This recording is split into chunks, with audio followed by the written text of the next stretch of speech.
আসসালামু আলাইকুম এভরিওয়ান, কেমন আছেন সবাই? আশা করি সবাই ভালো আছেন। তো অনেক দিন যাবৎ বিয়া শাদি খাওয়া হয় না রমজানের কারণে। তো আমার বাড়ির পাশে ছোটো ভাই বাইরে থেকে আসছে, সৌদি আরব থেকে বিবাহ দাওয়াত দিছে। তো অনেক দিন যাবৎ বিভিন্ন ব্যস্ততার কারণে বিবাহ শাদি দাওয়াত খাওয়া হয় না তেমন একটা। তো চিন্তা করলাম এই জায়গায় যাওয়া যেতে পারে।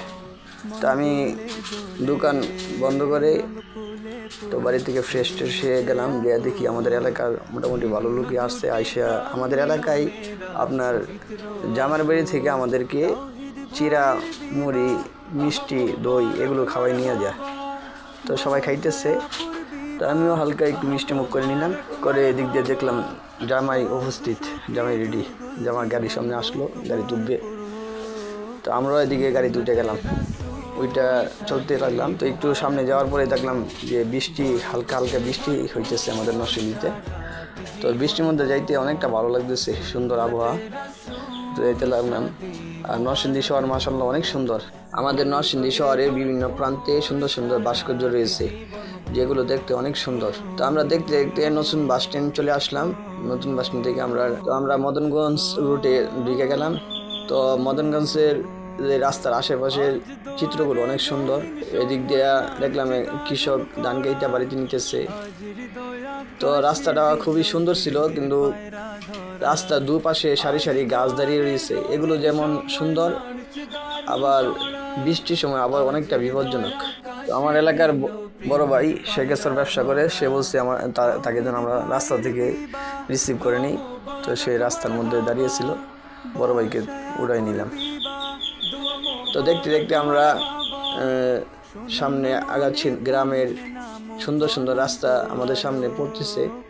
একটা ড্রাইভার ভাই আমাদের গাড়িতে গজল লাগিয়ে দিয়েছে, যাতে আমরা বোরিং না হয়ে যাই। রাস্তা অনেক দূরের পথ, প্রায় 2-2.5 ঘন্টা লেগে গেছে আমাদের যাইতে, সোনারগাঁও যাইতে।